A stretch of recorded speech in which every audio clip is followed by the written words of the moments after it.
Hey, good morning, all you pretty people. Hey, let's head over to the ranch. Appreciate you guys joining me. In fact, I want to give a big old thank you to you guys.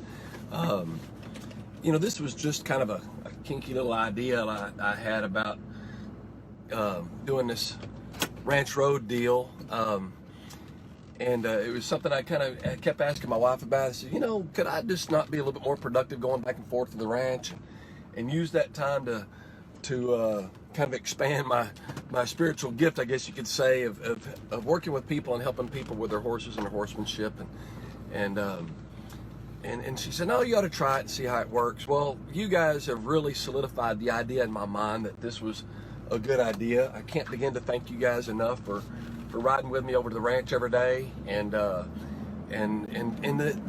feedback that comes back is what really makes it worthwhile. I love it when people say, hey, I got it. I understand what you said. It was really cool. I tried that with my horse and it worked, or whatever. They're kind of understanding a little bit about the philosophy, I guess you could say, of good, sound foundation horsemanship. And so, again, thank you guys so much for following and listening on the Ranch Road, and just being a part of my daily journey, really my daily journey in life, but yet also my daily journey each and every day going back and forth to the ranch. We had a lot of really good input yesterday regarding my attitude toward being positive, and making that choice of having that positive attitude. Well, last night, and just so you guys know, down here in South Texas, we typically, and I don't guess it's that much different than other parts of areas where we have a warm climate, but we typically break the day up into two parts. We'll do some stuff pretty early in the morning while it's still kind of nice and cool. Right during the middle and the heat of the day, we try to take care of business and other stuff to kind of get us out of that direct heat. And then we'll come back in the evenings and we'll ride again until it literally just gets too dadgum dark to see. And then we put everybody away and we kind of count our blessings for a nice, productive day. But last night it was very interesting. We've got some students out of Colorado that are spending a fairly extended amount of time with us. We're working with them on some colts and their basic horsemanship.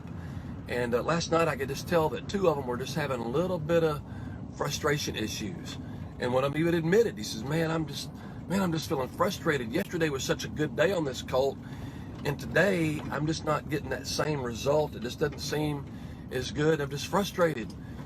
And I totally understand that, I really do. And those frustrations are normal, you see. But here's the key. Once you're aware that you're frustrated, just pause.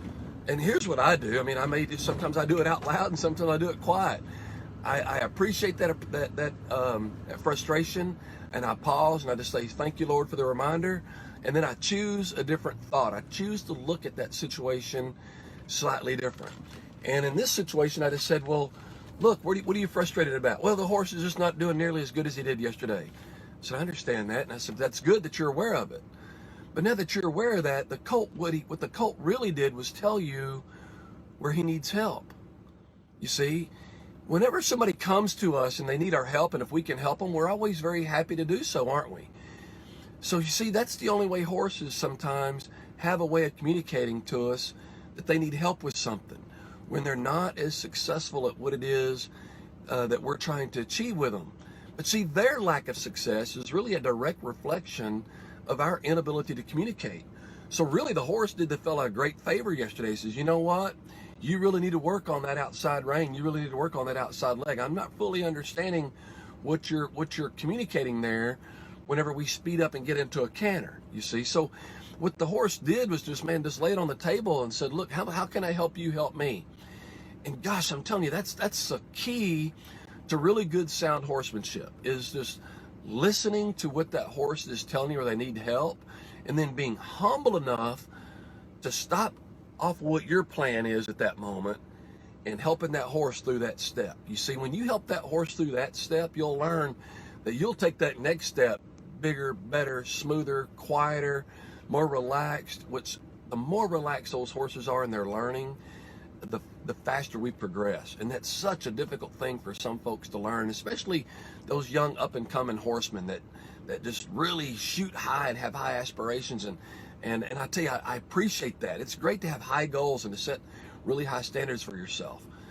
But remember, nobody ever fell to the top.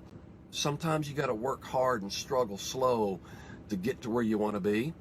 So, whenever we're thinking about that attitude, just think every time a situation's not working out that not quite the way you thought you should, you could pause, say, thank you, Lord, for the reminder. Think about that thing from a different perspective. Appreciate the fact that the horse in this case is kind of helping you help them by saying to you that I don't understand what you need, and can we slow down and do it a little bit better? Can you reinforce that previous lesson for me so that I can understand it better? You see, those horses really, really help us out in that position. And that's why I always tell everybody horsemanship is an opportunity to practice humanship every day. Hope that helps you guys, and appreciate you guys joining me again on the Ranch Road. Until next time, this is Van Hargis with Van Hargis Horsemanship.